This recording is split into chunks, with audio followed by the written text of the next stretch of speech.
नमस्कार साथियों, स्वागत है आप सभी का फिगरिंग आउट फाइनेंस चैनल में। अगर आप बैंकिंग, इंश्योरेंस या किसी भी रेगुलेटरी इंटरव्यू की प्रिपरेशन कर रहे हैं, तो इस वीडियो को बिल्कुल एंड तक ज़रूर देखिएगा। हो सकता है आज का कोई एक क्वेश्चन या उसका आंसर ही आपके इंटरव्यू पैनल में पूछ लिया जाए, इसलिए एक भी क्वेश्चन आप मिस मत कीजिएगा। इस बैंकिंग इंटरव्यू मास्टर सीरीज़ में हम previous year interview question, expected question, banking awareness और पैनल रेडी आंसर कवर करेंगे, ताकि आप इंटरव्यू में कॉन्फिडेंस के साथ परफॉर्म कर सकें। इन वीडियो को देखने के बाद आपका काफ़ी टाइम बच जाएगा, क्योंकि आपको अलग-अलग सोर्सेज़ से प्रिपरेशन करने की ज़रूरत नहीं पड़ेगी। आप फ़ोकस्ड और स्मार्ट प्रिपरेशन कर पाएँगे। ये सीरीज़ सिर्फ़ इंटरव्यू तक ही लिमिटेड नहीं है। यहाँ कवर किए गए कंसेप्ट आपको मेंस एग्ज़ामिनेशन में भी काम आएँगे, और सिलेक्शन के बाद जब ट्रेनिंग जॉइन करेंगे, तब भी ये नॉलेज आपके लिए बहुत यूज़फुल रहेगी। इसलिए अगर आप बैंकिंग इंटरव्यू की कंप्लीट प्रिपरेशन एक ही जगह से करना चाहते हैं, तो ये बैंकिंग इंटरव्यू मास्टर सीरीज़ आपके लिए एक वन स्टॉप सॉल्यूशन है। दोस्तों, ये है सेट नंबर 25। अगर आपने अब तक इसके बाकी के पार्ट नहीं देखे हैं, तो आप इनको ज़रूर देखिएगा। इस सेट में मैंने जो क्वेश्चन लिए हैं, वो कस्टमर हैंडलिंग, ब्रांच, सिचुएशन से रिलेटेड हैं। टोटल 13 क्वेश्चन हैं। आप देख सकते हैं सामने मेंशन है सारे के सारे क्वेश्चन। आप इस वीडियो को लास्ट तक ज़रूर देखिएगा। और इसके अलावा दोस्तों, इस क्वेश्चन के आंसर मैंने इस तरह डिज़ाइन किए गए हैं, जब आप इन आंसर्स को पैनल के सामने देंगे, तो उसका एक अलग ही इम्पैक्ट पड़ेगा। देखिए दोस्तों, हमें आता सब कुछ है, हमको डेफ़िनेशन भी पता है, बट कभी-कभी क्या होता है, जब हम पैनल के सामने बैठते हैं ना, तो हमें कुछ चीज़ें याद नहीं आती, कैसे हम चीज़ों को एक्सप्लेन करें। मेरी ये इंटरव्यू मास्टर सीरीज़ इसी चीज़ में आपको हेल्प करेगी। इन वीडियोज़ में मैं आपको ये बताऊँगा कि आपको पैनल के सामने एक इफ़ेक्टिव आंसर कैसे देना है। और दोस्तों, जो भी मैं आंसर इसमें बता रहा हूँ, आप उसको मॉडिफ़ाई कर सकते हैं अपने हिसाब से, लेकिन ध्यान रहे उसका कॉन्टेक्स्ट चेंज नहीं होना चाहिए। और दोस्तों, जब मैं आपको क्वेश्चन दिखाऊँ, उससे पहले आप एक बार उसका आंसर देने की प्रैक्टिस करें। मैं 3 से 5 सेकंड का पॉज़ लूँगा, उस बीच में आप वीडियो को पॉज़ कीजिएगा और एक आंसर देने की प्रैक्टिस कीजिएगा। उसके बाद मेरा आंसर आप सुनिएगा। तो चलिए शुरू करते हैं आज का वीडियो। आज का पहला क्वेश्चन है, a customer is furious about a delayed transaction, tell us how you have handled such a situation in reality. चलिए देखते हैं पैनल को एक अच्छा आंसर कैसे दें। सर, पहले मैं काम रहूँगा, क्योंकि अगर मैं भी टेंस हो जाऊँगा तो सिचुएशन और ख़राब हो सकती है। मैं कस्टमर की बात बिना बीच में रुके पूरी ध्यान से सुनूँगा, ताकि उन्हें लगे कि उनकी बात सुनी जा रही है। उसके बाद उन्हें हुई परेशानी के लिए सिंसियरली सॉरी बोलूँगा, चाहे डिले मेरी वजह से ही क्यों ना हुआ हो। फिर मैं उनके ट्रांज़ैक्शन की डिटेल तुरंत चेक करूँगा और डिले का एक्चुअल रीज़न उन्हें सिंपल लैंग्वेज में समझाऊँगा। मैं कभी भी कोई फ़ॉल्स प्रॉमिस नहीं करूँगा। मैं उन्हें क्लियरली बताऊँगा कि इशू कब तक रिज़ॉल्व होगा, और बीच-बीच में उन्हें रेगुलर अपडेट्स भी देता रहूँगा। एक बार एक कस्टमर का पैसा फ़ेल्ड ट्रांज़ैक्शन की वजह से अटक गया था। मैं उन्हें पोलाइटली एश्योर किया, खुद पर्सनली उसका फ़ॉलो-अप किया, और कुछ ही समय में अमाउंट रिवर्स हो गया। कस्टमर खुश होकर गए और उन्होंने मुझे थैंक यू भी बोला। इसलिए सर, मेरा मानना है कि पेशेंस, ध्यान से सुनना और ऑनेस्ट एक्शन ही एक एंग्री कस्टमर को सैटिस्फाई सैटिस्फाइड कस्टमर में बदल देता है। नेक्स्ट क्वेश्चन है, suppose an elderly customer comes to your branch and struggle a lot with digital banking. How would you help such a customer? चलिए देखते हैं पैनल को एक अच्छा आंसर कैसे दें। सर, पहले मैं एल्डरली कस्टमर को वार्मली ग्रीट करूँगा और उनसे बहुत ही काम और रेस्पेक्टफुल तरीके से बात करूँगा। इस एज में उन्हें प्रेशर नहीं, पेशेंस और कंफर्ट की ज़रूरत होती है। मैं पहले उनकी प्रॉब्लम को ध्यान से सुनूँगा और समझूँगा कि उन्हें किस चीज़ में डिफ़िकल्टी आ रही है। उसके बाद मैं डिजिटल सर्विस को बहुत सिंपल वर्ड में उनकी लोकल लैंग्वेज में समझाऊँगा, और हर स्टेप को धीरे-धीरे एक-एक करके दिखाऊँगा, और ज़रूरत हुई तो मैं उन्हें मेरे सामने उनके फ़ोन पर खुद प्रैक्टिस भी करके दूँगा, ताकि उनका कॉन्फिडेंस बढ़े। मैं उन्हें सेफ्टी के बारे में भी ज़रूर बताऊँगा, जैसे कि अपना ओटीपी या पिन कभी भी किसी के साथ शेयर नहीं करना चाहिए। सबसे इम्पोर्टेंट बात, मैं उन्हें ये अश्योर करूँगा कि हमारे ब्रांच हमेशा उनकी मदद के लिए अवेलेबल है, ताकि उन्हें कभी भी अकेला या डर महसूस ना हो। मेरा ऑब्जेक्टिव होगा, कस्टमर ब्रांच से खुश होकर जाए, कॉन्फिडेंट फील करे और हमारे बैंक पर उनका पूरा ट्रस्ट बना रहे। नेक्स्ट क्वेश्चन है, suppose a customer strongly demands something that goes against bank policy. How would you say no without losing that customer? चलिए देखते हैं पैनल को एक अच्छा आंसर कैसे दें। सर, सबसे पहले मैं कस्टमर की बात पूरी ध्यान से सुनूँगा और पूरे टाइम काम और पोलाइट रहूँगा, क्योंकि गुस्से में कस्टमर सबसे पहले ये चाहता है कि उसकी बात सुनी जाए। मैं कभी भी सीधा और ब्लंट नो नहीं बोलूँगा। मैं पोलाइटली एक्सप्लेन करूँगा कि ये रूल बैंक और रेगुलेटर्स ने कस्टमर की सेफ्टी और सबके साथ फेयर ट्रीटमेंट इंश्योर करने के लिए बनाए हैं। उसके बाद सबसे इम्पोर्टेंट बात, मैं कस्टमर को बिना सॉल्यूशन दिए वापस नहीं भेजूँगा। मैं उन्हें एक अल्टरनेटिव देने की कोशिश करूँगा, चाहे वो कोई दूसरा प्रोडक्ट हो, सही प्रोसीजर हो या उन्हें उनकी रिक्वेस्ट रेज़ करने का प्रॉपर चैनल हो। इस तरह मैं बैंक की पॉलिसी भी फॉलो करूँगा और कस्टमर के साथ रिलेशनशिप भी मेंटेन रखूँगा। रेस्पेक्ट के साथ नो बोलना, उसका क्लियर रीज़न देना और एक हेल्पफुल ऑप्शन प्रोवाइड करना ही कस्टमर का ट्रस्ट बनाए रखता है और ट्रस्ट ही किसी भी बैंक की सबसे बड़ी एसेट होती है। नेक्स्ट क्वेश्चन है, suppose you are at the counter and you spot a transaction that look possibly fraudulent. Tell us what do you actually do at that moment. चलिए देखते हैं पैनल को एक अच्छा आंसर कैसे दें।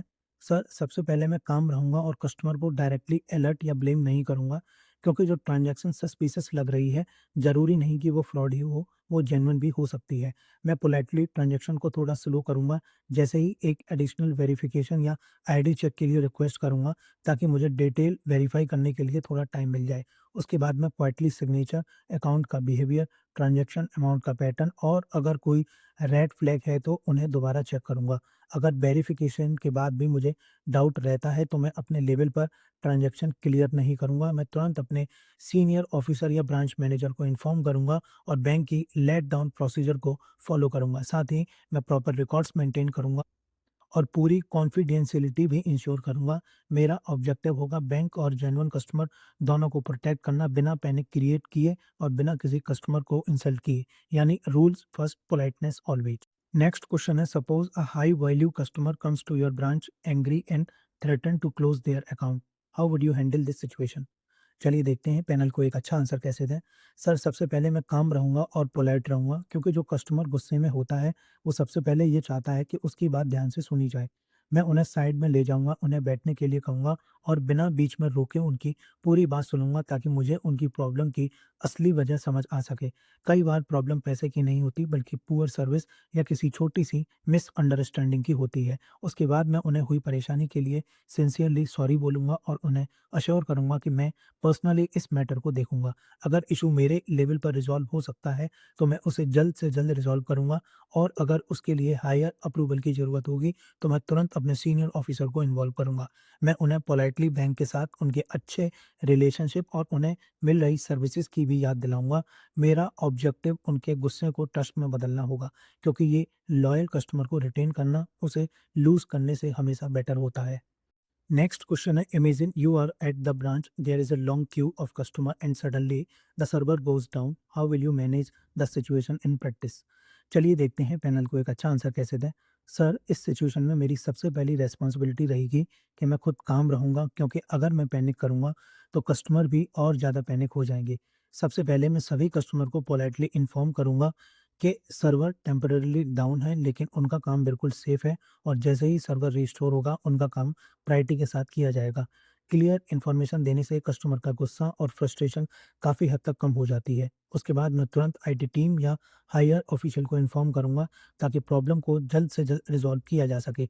जब तक सर्वर ठीक नहीं होता, तब मैं ऐसे छोटे-छोटे काम हैंडल करूँगा जिनमें सर्वर की ज़रूरत नहीं होती, जैसे पासबुक एंट्रीज़ या कस्टमर को फॉर्म फिल करने में गाइड करना, ताकि उनका टाइम पूरी तरह वेस्ट ना हो। साथ ही मैं सीनियर सिटीज़न और इमरजेंसी केसेज़ को स्पेशल अटेंशन दूँगा। सर, मेरा एम हमेशा यही रहेगा कि मैं पेशेंस मेंटेन करूं, कस्टमर का ट्रस्ट बनाए रखूं और टेक्निकल प्रॉब्लम के दौरान भी उन्हें बैंक के बारे में एक अच्छा एक्सपीरियंस मिले। नेक्स्ट क्वेश्चन है, suppose a customer comes to you and strongly dispute a charge on their account but your records show they actually authorised it.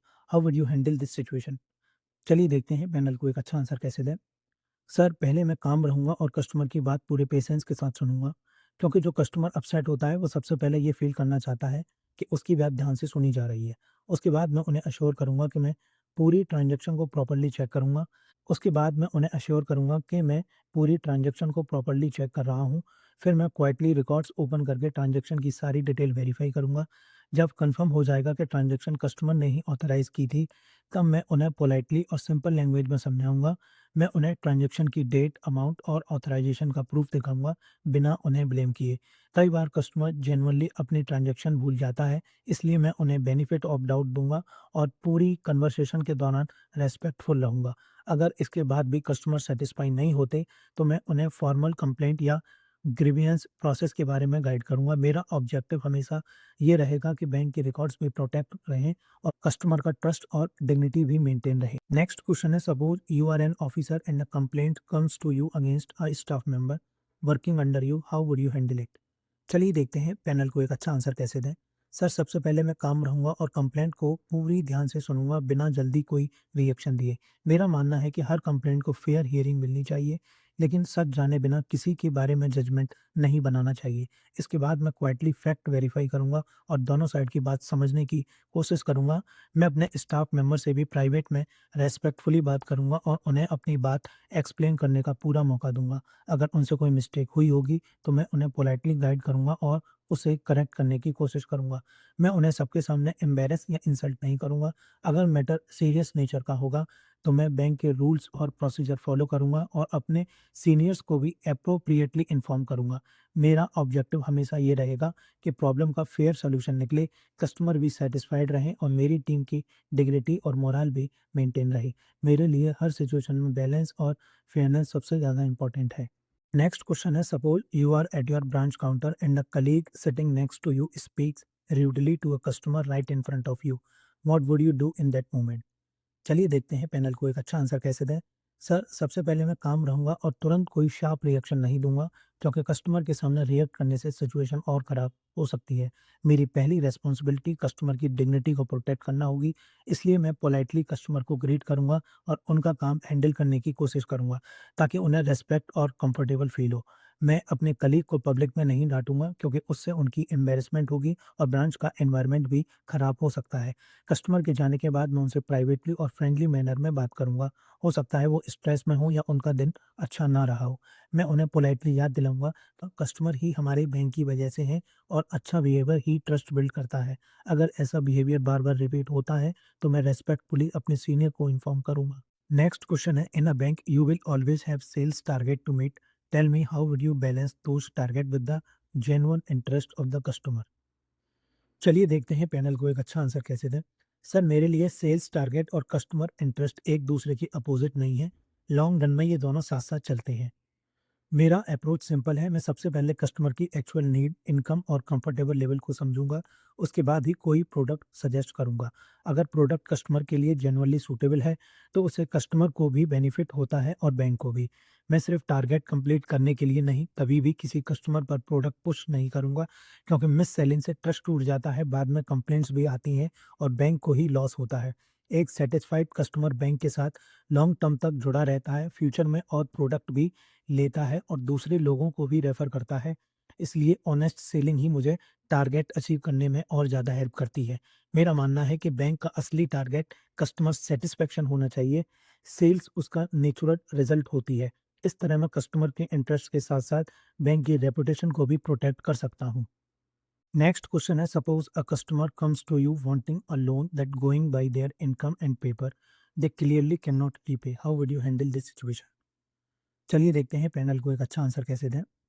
Sir, सबसे पहले मैं पोलाइट और पेशेंट रहूँगा, क्योंकि कस्टमर हमारे पास ट्रस्ट और होप के साथ आए हैं। मैं उनकी इनकम, एक्जिस्टिंग लोन और रीपेमेंट कैपेसिटी को ध्यान से चेक करूँगा। अगर डॉक्यूमेंट से क्लियरली पता चलता है कि वो इस लोन को रीपे नहीं कर पाएँगे, तो मैं उन्हें र्यूडली रिजेक्ट नहीं करूँगा। मैं सिंपल वर्ड में समझाऊँगा कि इतना लोन लेना उनके लिए भी रिस्की है और बैंक के लिए भी। जो लोन कस्टमर रीपे नहीं कर सकता, वो सिर्फ़ उनके ऊपर फाइनेंशियल स्ट्रेस और अननेसेसरी डेट बढ़ाता है। उसके बाद मैं पॉज़िटिव वे में उनकी हेल्प करने की कोशिश करूँगा। अगर पॉसिबल हो तो उन्हें छोटा लोन अमाउंट सजेस्ट करूँगा, जो वो कंफर्टेबली मैनेज कर सकें, या फिर लॉन्गर टेन्योर के साथ लोअर ईएमआई का ऑप्शन बताऊँगा, या उनकी नीड्स के हिसाब से कोई सूटेबल अल्टरनेटिव प्रोडक्ट सजेस्ट करूँगा। मेरी ड्यूटी सिर्फ़ बैंक के इंटरेस्ट को प्रोटेक्ट करना नहीं है, बल्कि कस्टमर के इंटरेस्ट का भी ध्यान रखना है। इसीलिए जेन्युइन रीज़न के साथ पोलाइटली नो बोलना और एक बेटर ऑप्शन देना उस लोन को अप्रूव करने से कहीं ज़्यादा सही है, जो बाद में सबके लिए प्रॉब्लम बन जाए। मेरे लिए ऑनेस्टी और रेस्पॉन्सिबल लेंडिंग ही लॉन्ग टर्म ट्रस्ट बिल्ड करने का सबसे अच्छा तरीका है। नेक्स्ट क्वेश्चन है, suppose a customer tells you he personally knows your senior management and pressure you to bend a rule in his favour, how will you handle this? चलिए देखते हैं पैनल को एक अच्छा आंसर कैसे दें। सर, सबसे पहले मैं बिल्कुल काम रहूँगा और कस्टमर के साथ फुल रिस्पेक्ट के साथ बात करूँगा। क्योंकि अच्छा बिहेवियर मेरी ड्यूटी है, मैं उनकी बात ध्यान से सुनूँगा और बैंक्स के रूल के अंदर रहकर उनकी जितनी भी हेल्प हो सके, वो करने की पूरी कोशिश करूँगा। अगर इनकी रिक्वेस्ट जेन्युइन है और बैंक के रूल्स के अकॉर्डिंग अलाउड है, तो मैं उसका प्रोसेस जल्दी से कंप्लीट कर दूँगा। लेकिन अगर उनकी रिक्वेस्ट बैंक की पॉलिसी के अगेंस्ट है, तो मैं पोलाइटली एक्सप्लेन करूँगा कि मैं रूल्स ब्रेक नहीं कर सकता, चाहे वो सीनियर मैनेजमेंट को पर्सनली जानते हों या नहीं। बैंक के रूल्स सबके लिए एक जैसे होते हैं और उन्हें फॉलो करना कस्टमर और बैंक दोनों के इंटरेस्ट को प्रोटेक्ट करना है। मैं ना तो डरूँगा और ना ही रूड बिहेवियर करूँगा। अगर ज़रूरत हुई तो मैं उन्हें प्रॉपर ऑफ़िसर या सही चैनल के पास गाइड कर दूँगा। इस तरह कस्टमर की रिस्पेक्ट भी बनी रहेगी और बैंक की इंटीग्रिटी भी सेफ रहेगी। दोस्तों, इस क्वेश्चन का आंसर आप अपने आप फ्रेम कीजिएगा। आप मेरे आंसर से रेफ़रेंस ले सकते हैं जो मैंने अभी आपको बताए हैं। क्योंकि इस क्वेश्चन का आंसर आप ही दे सकते हैं अच्छे से। जैसे कभी कोई कस्टमर आपके ब्रांच में आता है और काफ़ी ज़्यादा परेशान है, आपने उसको कैसे हैंडल किया और कैसे इसकी क्वेरी को रिज़ॉल्व किया। वैसे तो मैंने काफ़ी आंसर्स में इसके बारे में बताया है। अगर आपका कोई पर्सनल ओपिनियन हो तो वो आप अगर आपका कोई पर्सनल ओपिनियन हो तो वो आप पैनल के सामने रख सकते हैं। और दोस्तों, एक इम्पोर्टेंट अपडेट ये भी है कि अगर आप इन वीडियो सीरीज़ की पीडीएफ चाहते हैं, तो उसका लिंक आपको डिस्क्रिप्शन और कमेंट बॉक्स में मिल जाएगा। आप बहुत छोटा-सा अमाउंट पे करके इनकी पीडीएफ ले सकते हैं। और दोस्तों, एक सबसे इम्पोर्टेंट बात, ये जो मेरी पीडीएफ है, ये कॉपीराइट एक्ट 1957 के अंदर है। इसको आप कहीं भी शेयर नहीं कर सकते, आप इसको सेल नहीं कर सकते बिना मेरी परमिशन के, otherwise you will be liable for criminal procedure. इसके बारे में आप सामने स्क्रीन पे पढ़ सकते हैं, 3 चीज़ें मैंने मेंशन की हैं, इसलिए बहुत ही अफोर्डेबल मैंने इसका प्राइस रखा है। अगर आप सोच रहे हो आप किसी को शेयर कर दें, तो मुझे पता नहीं चलेगा, मुझे पता चल जाएगा। इसलिए आप परचेज़ कीजिए पीडीएफ और अपने पास रखिएगा, कहीं भी आप शेयर नहीं कीजिएगा, ये मेरी आपसे रिक्वेस्ट है। और हाँ दोस्तों, जब आप पेमेंट कंप्लीट कर देंगे, तो आपको ये पीडीएफ मेल के थ्रू मिल जाएगी, उसमें एक लिंक होगा, आप उस लिंक को सेव कर लीजिएगा। अगर फर्दर मैं फ्यूचर में कोई पीडीएफ में अपडेट करता हूँ, तो उस लिंक से आप अपडेटेड पीडीएफ डाउनलोड कर सकते हैं। उसकी इन्फॉर्मेशन मैं आपको टेलीग्राम चैनल पे दे दूँगा, इसलिए आप टेलीग्राम चैनल को ज़रूर जॉइन कर लीजिएगा। और हाँ दोस्तों, जो भी मैं नई स्पेशल सीरीज़ लाऊँगा, ऑर्गेनाइज़ेशनल स्पेशल सीरीज़, उसकी भी पीडीएफ आपको यहीं मिल जाएगी, इसलिए आप उस लिंक को सेव ज़रूर कर लीजिएगा। दोस्तों, पहले मैं जो इंटरव्यू सीरीज़ लेता था, उसकी मैं पीडीएफ प्रोवाइड नहीं करता था। आप यूट्यूब पे मेंबरशिप के थ्रू मेरी वीडियो देख सकते थे, लेकिन बहुत सारे बच्चों की रिक्वेस्ट आई थी, "सर, आप मेंबरशिप हटा दीजिएगा।" तो मैंने सोचा चलो ठीक है, बट मैं पीडीएफ नहीं देता था। अगर आपको पीडीएफ चाहिए, तो आपको इसके लिए पे करना पड़ेगा। ये प्राइस मैंने जो वीडियो का मैं लेता था यूट्यूब पर, उससे काफ़ी ज़्यादा कम रखा है। तो लिमिटेड पीरियड ऑफर है, फर्स्ट 200 स्टूडेंट के लिए 50% ऑफ है, आप 253 में ये अवेल कर सकते हैं। उसके बाद मैं इसका प्राइस बढ़ा दूँगा, फिर आपके लिए ये थोड़ा महँगा हो जाएगा, इसलिए आप जल्द से जल्द इसको परचेज़ कर लीजिएगा। लिंक आपको डिस्क्रिप्शन बॉक्स और कमेंट सेक्शन दोनों में मिल जाएगा। दोस्तों, आज की वीडियो में इतना ही, उम्मीद है वीडियो पसंद आई होगी। अपना फीडबैक आप ज़रूर शेयर कीजिएगा, आप कमेंट सेक्शन में भी कर सकते हैं या मुझे डायरेक्ट मैसेज भी कर सकते हैं टेलीग्राम या इंस्टाग्राम पर, लिंक आपको डिस्क्रिप्शन बॉक्स में मिल जाएगा। या आपकी कोई क्वेरी हो तो भी आप मुझे मैसेज कर सकते हैं, या आप चाहते हो कि मैं कोई स्पेसिफिक क्वेश्चन कवर करूँ आपके आने वाले इंटरव्यू के लिए, तो उसको भी आप मुझे कमेंट सेक्शन या मुझे डायरेक्ट मैसेज कर सकते हैं। मैं उसको आने वाली वीडियोज़ में ज़रूर कवर करूँगा। दोस्तों, ये वीडियो सीरीज़ काफ़ी ज़्यादा इम्पोर्टेंट है, आप इसको रेगुलरली फॉलो कीजिएगा और सेट्स को आप सीक्वेंस में देखिएगा, इससे आपको एक अलग ही कॉन्फिडेंस मिलेगा। तो दोस्तों, चलिए आज की वीडियो में इतना ही। Thanks for watching and all the best for your interview.